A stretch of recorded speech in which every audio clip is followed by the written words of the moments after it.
কলকাতার হোটেলে অগ্নিকাণ্ডে নিহত ৯ জনের মধ্যে ৭ জনই বাংলাদেশি। এর মধ্যে একই পরিবারের ৪ জনের বাড়ি কুষ্টিয়ায়, একজনের বাড়ি ঢাকার সাভারে এবং বাকি ২ জনের বাড়ি সাতক্ষীরায়। দুর্ঘটনার পর স্বজনদের মাঝে নেমে এসেছে শোকের ছায়া। এ নিয়ে আরো জানাতে আমাদের সঙ্গে এই মুহূর্তে সাতক্ষীরা থেকে যুক্ত হচ্ছেন নাজমুল শাহাদাত।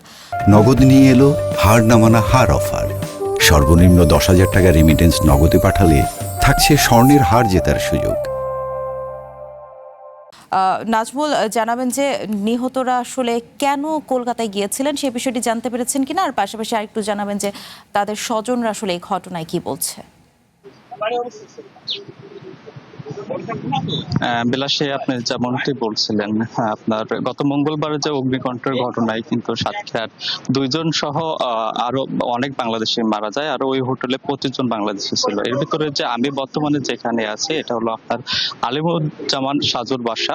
এই সাজু কিন্তু হৃদরোগে তার বিভিন্ন রকম সমস্যা ছিল, যেমন তিনি নিয়মিত ভারতে চিকিৎসা গ্রহণের জন্য যেতেন, যার কারণে তিনি এখান থেকে ৫-৬ দিন আগে ভারতে গেছিলেন চিকিৎসার জন্য। সেখান থেকে কিন্তু গত বুধবার মানে গতকালকে আপনার ফেরার কথা ছিলেন, কিন্তু যেদিন কি তার ফেরার কথা ছিলেন সেই দিনই কিন্তু তার মৃত্যুর সংবাদটা পরিবার পায়। আর ব্যক্তিগত জীবনে আসলে তিনি অবিবাহিত ছিলেন, আর এলাকায় সদাই দানশীল মানবিক ব্যক্তি হিসাবে তিনি পরিচিত। তার যে মৃত্যুতে আমি যদি আপনাকে বলি যে আপনার জাতি ধর্ম বর্ণ নির্বিশেষে বিভিন্ন মানুষের মাঝে কিন্তু একটা শোক বিরাজ করছে। আমরা যদি একটু আপনাকে এখানে দেখাই, এখানে কিন্তু বিভিন্ন সম্প্রদায়ের মানুষ এসেছেন, আর আপনার ধর্নাঢ্য পরিবারের সন্তান হিসেবে তিনি কিন্তু অনেক মানবিক একটা মানুষ ছিলেন।